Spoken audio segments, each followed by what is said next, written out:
కేంద్ర ఆర్థిక మంత్రి నిర్మలా సీతారామన్తో సీఎం రేవంత్ రెడ్డి భేటీ. ముఖ్యమంత్రి రేవంత్ రెడ్డి ఢిల్లీ పర్యటనలో భాగంగా కేంద్ర ఆర్థిక మంత్రి నిర్మలా సీతారామన్తో సమావేశమయ్యారు. ఈ సందర్భంగా తెలంగాణలో సమగ్ర విద్యా విధానం అమలు, young India integrated residential schools ఏర్పాటు కోసం కేంద్ర ప్రభుత్వ సహకారం అవసరమని రేవంత్ రెడ్డి వివరించారు.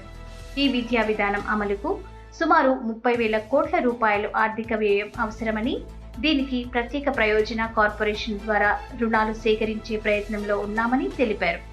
ఈ రుణాలను తెలంగాణ FRBM పరిమితుల నుంచి మినహాయించాలని కేంద్ర ఆర్థిక మంత్రి నిర్మలా సీతారామన్ని సీఎం రేవంత్ రెడ్డి కోరారు. అంతేకాకుండా తెలంగాణ ప్రభుత్వ రుణాల పునర్వ్యవస్థీకరణ అవసరమని, ఈ ప్రక్రియకు కేంద్రం సహకరించాలని రేవంత్ రెడ్డి విజ్ఞప్తి చేశారు. రాష్ట్రానికి సంబంధించి పెండింగ్లో ఉన్న వివిధ ప్రాజెక్టులకు ఆర్థిక శాఖ నుంచి వీలైనంత త్వరగా అనుమతులు ఇచ్చేలా చూడాలని కోరారు.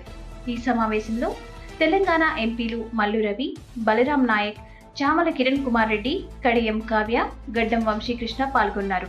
రాష్ట్ర పునర్విభజన చట్టం కింద 9 జిల్లాలకు ఏటా 450 కోట్ల రూపాయల గ్రాంట్ విడుదలకు కేంద్రం అంగీకరించినట్లు రేవంత్ రెడ్డి గుర్తు చేశారు.